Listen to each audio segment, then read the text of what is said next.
So, Mark, what was it about Contraband that made you want to produce it and be in it? I just thought it was a fresh take and a cool heist. It was just this little Icelandic movie that we found, and but just there was so much attention to detail. You learn so much about the world of smuggling, and these characters are so rich and well-rounded.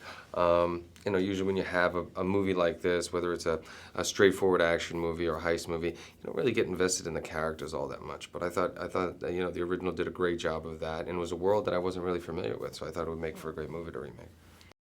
Talking of your character, then, who is Chris Farraday in your eyes? Chris Farraday is a guy who, listen, he lives in a pretty seedy world for most of his life, and now, he's tried to go on the straight and narrow for his wife and his children. He's building his own business. He's gone legit, and unfortunately for him, his brother-in-law is not the sharpest tool in the shed. Makes some pretty stupid mistakes, and so Chris has to go in and basically clean up his mess, and he gets lured back into the world of smuggling, which is something that he finds exciting and thrilling, but at the same time, the stakes are really much higher now, where his family's in danger.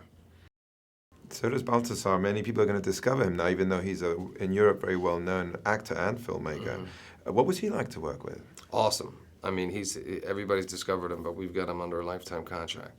We literally went back to old Hollywood and signed him forever. He's such a talented guy.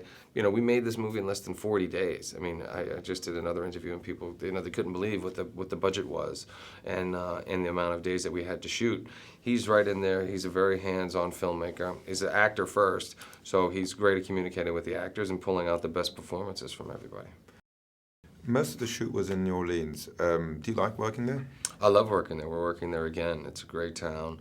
We decided to kind of show not the slickest parts of the city. We wanted to show the real kind of, back roads and seedy bars of New Orleans. And, New Orleans is also a character in the film, as is Panama.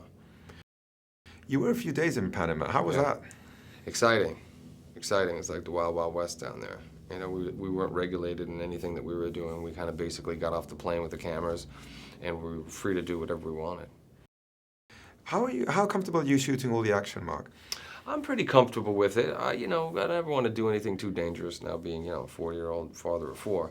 But, I've done it all before, so, I'm comfortable around weapons and stuff like that, and I'm always good in a car chase as long as I'm behind the wheel. I feel a little more confident, a little more safe.